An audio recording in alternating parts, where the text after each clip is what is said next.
মাননীয় মুখ্যমন্ত্রী বিশ্রামগঞ্জে একটা প্রথম অনুষ্ঠানে থাকবেন। সেখানে এবং শুধু মুখ্যমন্ত্রী নয়, সারা রাজ্যে যে কোনো সভায় এই যে 72টা মিটিং হচ্ছে, 164টা মিটিং হচ্ছে, কোনো না কোনো মন্ত্রী, কোনো না কোনো বিধায়ক, কোনো না কোনো এমডিসি, জেলা সভাধিপতি বা পঞ্চায়েত সমিতি বা বিএসসি, সকল স্তরের জনপ্রতিনিধিরাও থাকবে।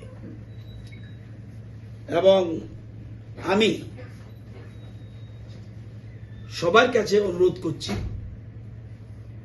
যে এই কৃষি অভিযান,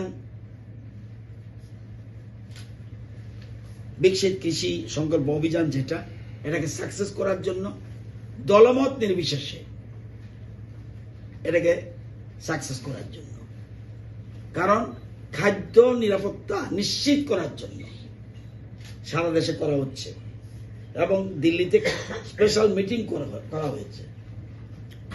এবং যে কোনো একদিন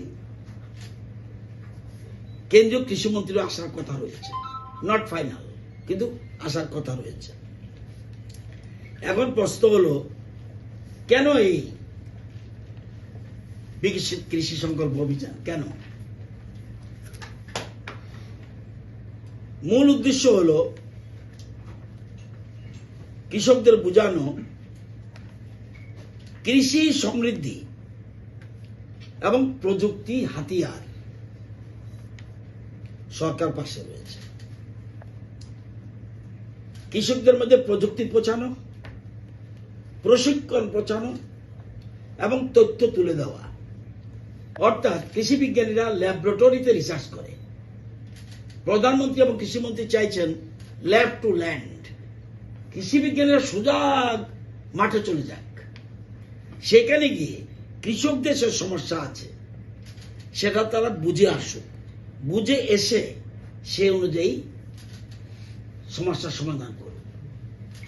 যদিও আমাদের দেশ কৃষিতে স্বয়ম্বর, তবুও আরো বেশি আমরা সমৃদ্ধি করতে চাই।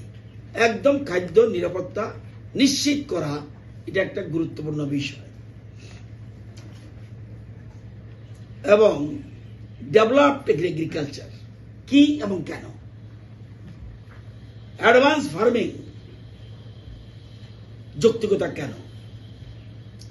ইনোভেটিভ ফার্মিং, আপনারা শুনেছেন হাইড্রোপনিক সিস্টেম, যে মাটি ছাড়াও কৃষিকাজ হয়, মাটি ছাড়াও কৃষিকাজ হয়।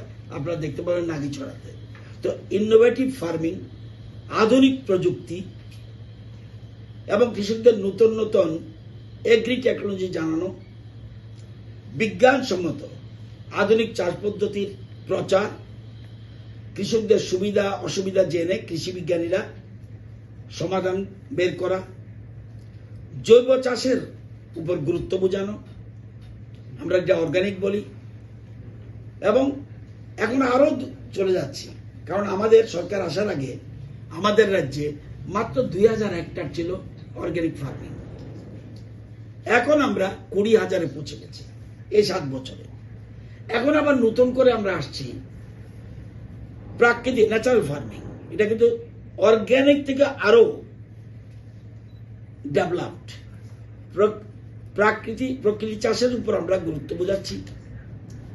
ড্রোন প্রযুক্তি ব্যবহার করার পদ্ধতি এবং ওষুধ এবং সার কিভাবে ডাইরেক্টলি না দিয়ে ড্রোনের মাধ্যমে ছেটানো হয় সেটা দেখানো।